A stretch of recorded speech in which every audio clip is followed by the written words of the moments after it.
Yellowjackets looking to get back in the win column after losing their last 2 games. The Knights came out swinging though. Brody Giovinazzo goes right into the chest of Tyler Kaiser and finishes for 2. Brady Strode has it, driving and kicking to a wide open Garrett Bordenkircher, who buries it.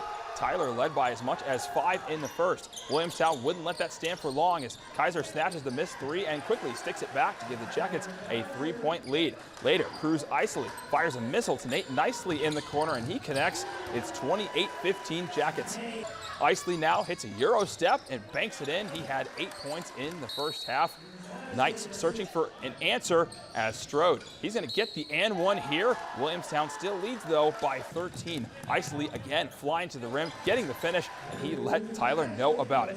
How about Isley one more time, taking it hard to the hole for 2 right before the halftime buzzer. Williamstown led 36-18 at the half, went on to take this one 66-43.